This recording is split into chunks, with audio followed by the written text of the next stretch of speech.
Assalamualaikum warahmatullahi wabarakatuh. Salam sejahtera bagi kita semua.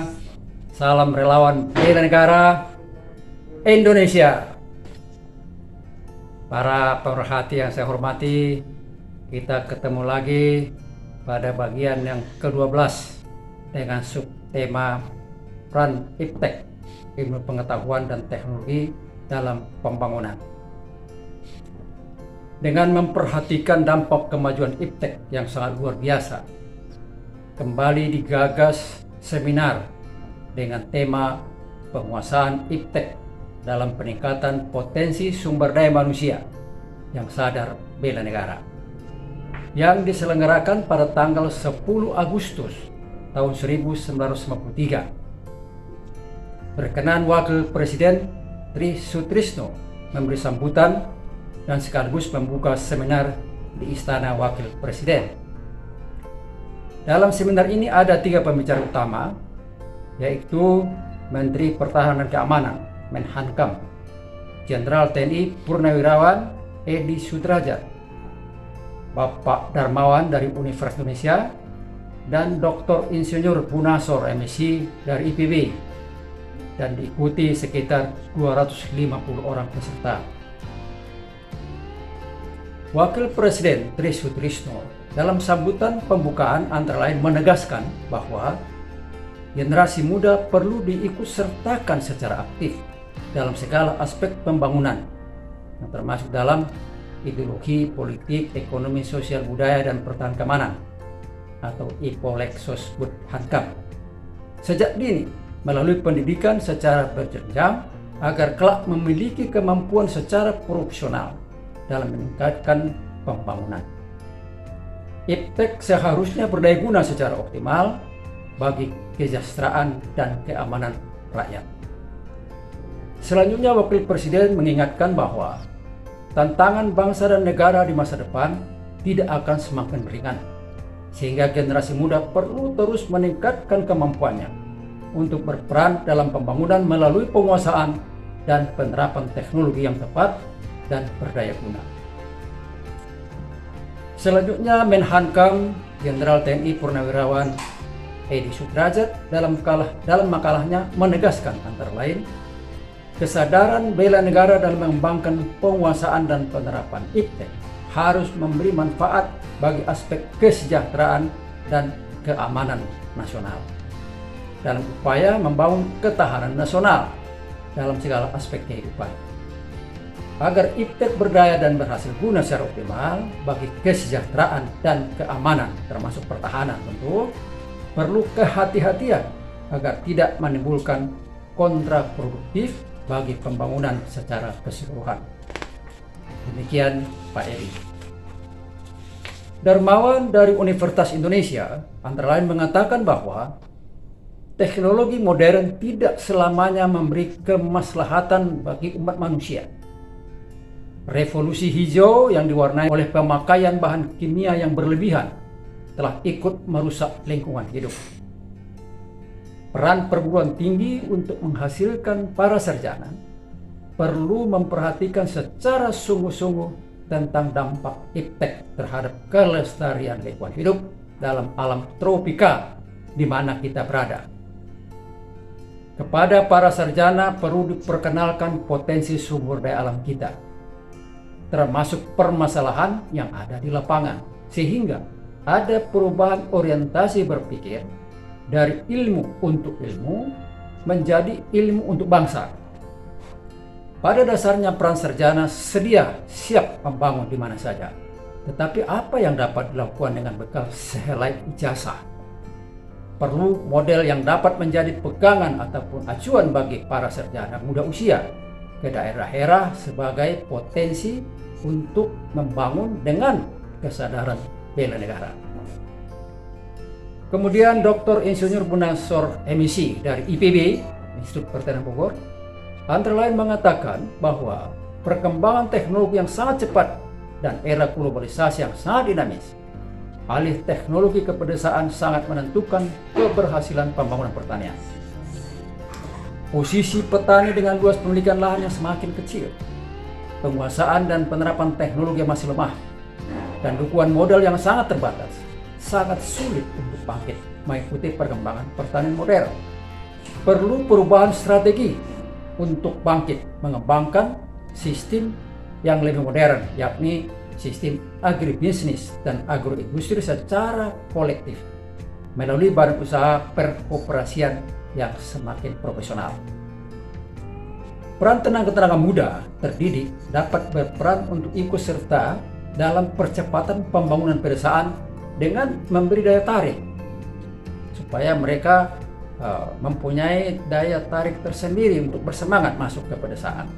Perlu dukungan kebijakan pemerintah agar kaum tani dapat meningkatkan kemampuannya melalui badan usaha milik koperasi atau BUMK yang lebih profesional agar dapat bersinergi dengan badan usaha ekonomi lainnya seperti badan usaha milik negara atau BUMN atau badan usaha milik swasta atau BUMS secara proporsional dan saling menguntungkan secara wajar. Perlu dihindari jangan sampai terjadi pengangguran besar-besaran di pedesaan sebagai dampak dari modernisasi pertanian. Pada kesempatan itu, saya menyampaikan hasil penelitian yang pernah saya lakukan selama sekitar 12 tahun di daerah transmigrasi, sekitar tahun 1979 sampai 1991, melalui program yang namanya P3W, Pusat Pembinaan dan Pengembangan Transmigrasi Terpadu. Program ini adalah kerjasama antara IPB dengan Departemen Transmigrasi waktu itu. Kerjasama ini ternyata banyak hal-hal yang diperoleh di lapangan, yang intinya adalah bahwa petani itu sesungguhnya gemar dengan teknologi, tetapi mereka menginginkan ada contoh-contoh konkret dan bermanfaat yang mereka lihat di lapangan. Sehingga perlu ada semacam template, ya, tidak hanya cerita dalam penyuluhan, tapi ada contohnya yang mereka lihat di lapangan. Konsep P3W Transfer Padu itu menggunakan koperasi unit desa. Waktu itu ada KUD di hampir seluruh Indonesia, di setiap desa, ya. Dan menempatkan seorang sarjana lulusan IPB sebagai kepala proyeknya, yang kita sebut dengan kepala PMU, proyek manajemen unit. Dan sarjana ini sekaligus berfungsi sebagai konsultan, ya, konsultan pendamping daripada KUD di dalam pengembangan usahanya. Ternyata dari pengalaman yang ada, KUD ini terlalu berat bebannya karena bersifat multifungsi. Oleh karena perlu ada perubahan agar KUD ini menjadi koperasi profesi yang berbasis kepada kepentingan anggota berdasarkan jenis usaha anggota. Ya, katakanlah misalnya koperasi petani padi, koperasi petani jagung. Ya. Jadi mereka betul-betul berkumpul berkooperasi untuk mengembangkan usahanya yang terkait langsung kepada tingkat pendapatannya. Kira-kira begitu. Salah satu hasil daripada penelitian selama itu. Sesungguhnya kita mempunyai sistem ekonomi kerakyatan. Beda aja dengan sistem kapitalis, ya, menurut para ahli, juga pengamatan saya di lapangan adalah bahwa kita berbasis kepada usaha bersama. Jadi perlu ada usaha yang sinergis antara badan usaha milik negara, badan usaha milik swasta yang relatif sudah maju, sudah kuat, dengan badan usaha milik koperasi. Nah, kalau koperasi ini tidak berkembang bahkan mati, maka sesungguhnya kita telah melaksanakan sistem model pembangunan ekonomi dengan sistem kapitalis. Karena sesungguhnya koperasi itulah yang memberi ciri kepada sistem ekonomi kerakyatan kita.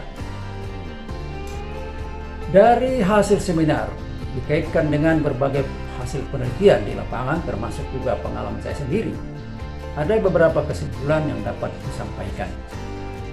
Pertama, untuk percepatan pembangunan diperlukan penguasaan dan penerapan ilmu pengetahuan dan teknologi secara selektif sesuai dengan kebutuhan dan berusaha untuk menghindari kontraproduktif, apalagi menimbulkan pengangguran. Yang kedua, dalam mengembangkan sistem ekonomi kerakyatan, perlu percepatan pembangunan BUMK, badan usaha milik koperasi, dengan pendekatan profesionalisme dan kesadaran bela negara. Artinya ada di situ jiwa patriotisme, agar mampu bersinergi dengan badan usaha milik negara dan atau badan usaha milik swasta yang saling menguntungkan secara wajar. Tanpa ada kerjasama ini, koperasi ini akan terus tertinggal karena memang mempunyai keterbatasan. Yang ketiga, untuk percepatan pembangunan BUMK, badan usaha milik koperasi yang proporsional, perlu posisi tawar yang semakin meningkat. Perlu ada model perubahan dari koperasi multifungsi untuk mengurangi beban daripada koperasi itu seperti KUD menjadi model koperasi usaha komoditas unggulan yang dimanage secara profesional. Keempat, setiap koperasi dapat memanfaatkan tenaga-tenaga sarjana dari berbagai profesi yang dibutuhkan.